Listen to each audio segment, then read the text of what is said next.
In an age skeptical of the spiritual, I aim to challenge the dismissal of unseen forces.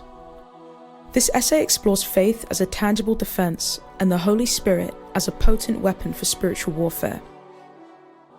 I urge readers and listeners, especially those who have not come from a religious background, to shed their skepticism and open both mind and heart to the truth I'm about to share.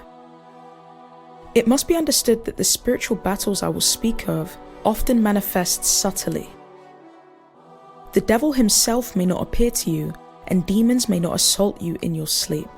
However, you may struggle with anxious thoughts, addictions, anger, greed, and other afflictions. These are also the manifestations of spiritual attacks, and battling against these things is the essence of spiritual warfare.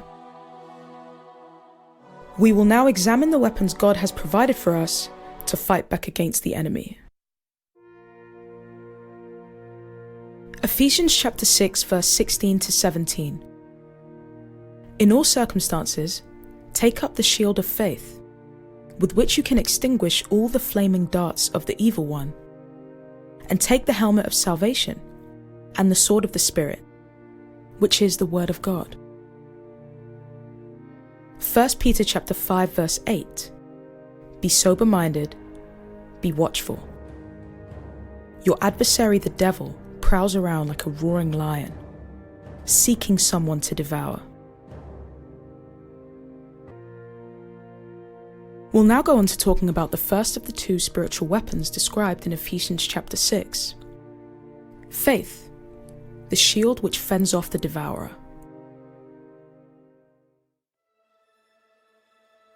Faith is a shield. When Satan rises against a believer in the form of an attack, the first line of defense is that believer's faith.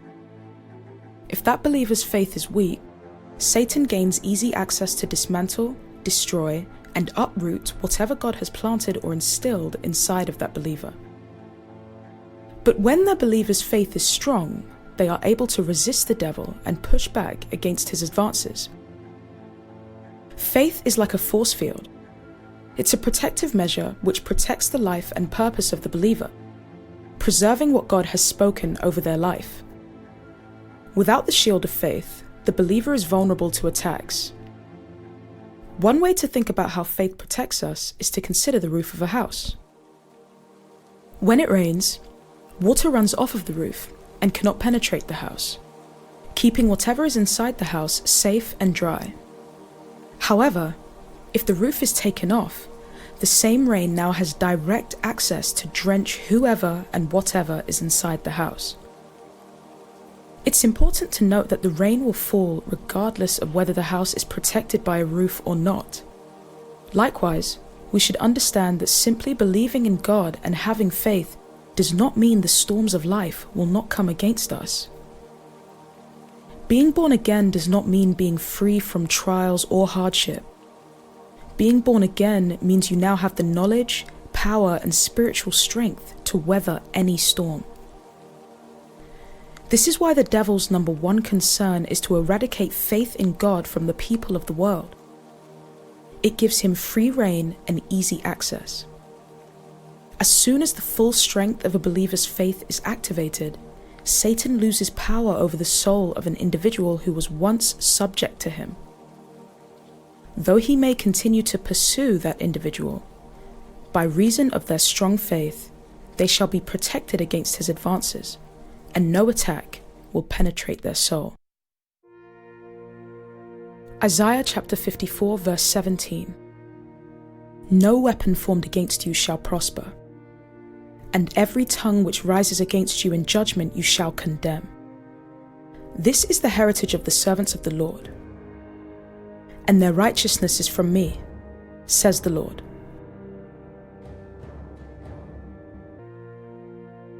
Spiritual weapon number 2, the sword of the Spirit.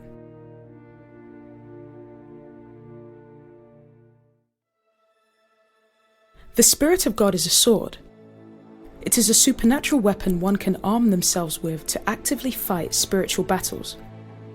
The Spirit of God is the Holy Spirit, who is also called the Spirit of truth and power. The Holy Spirit, or Spirit of God, is also synonymous with the Word of God.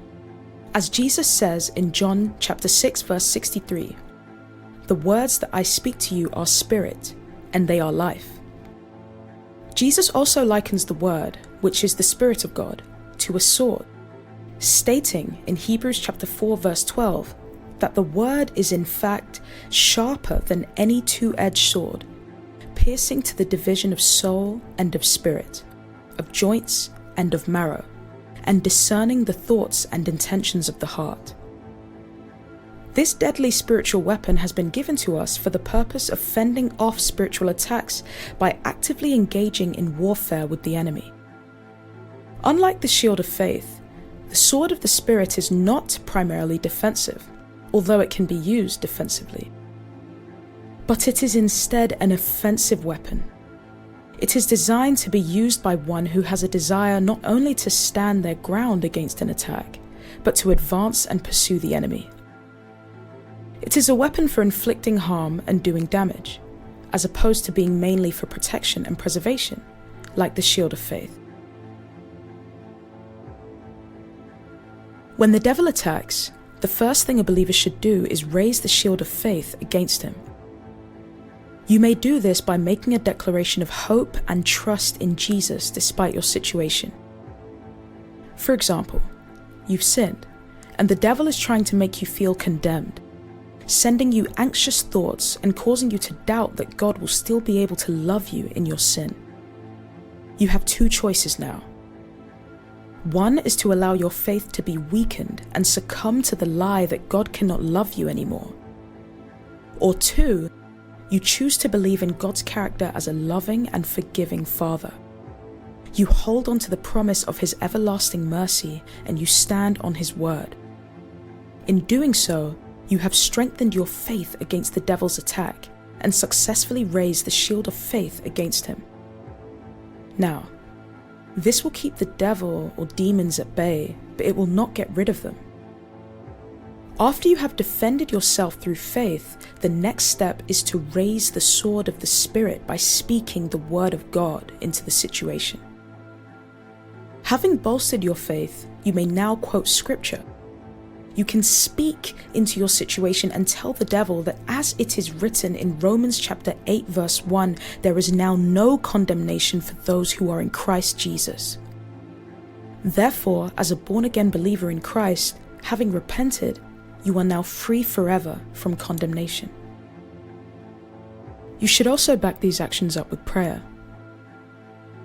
Ultimately, with the shield of faith and the sword of the Spirit, we are equipped spiritually with both defensive and offensive weapons to assist us in our struggle against the devil, his demons, and the realm of darkness as a whole.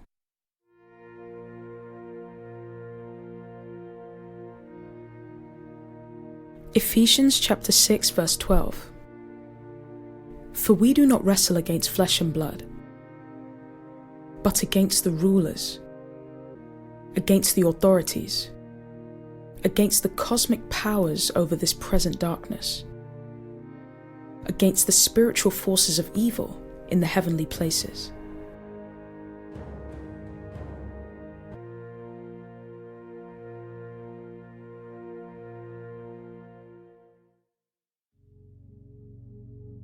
Thank you for listening to The Shield of Faith and the Sword of the Spirit, an essay by the Daily Crusader. I ask you now to please close your eyes and bow your head wherever you are if you're able, and join me as I pray.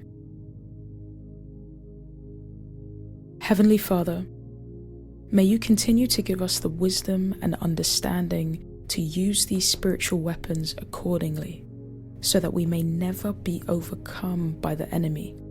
In Jesus' name, amen.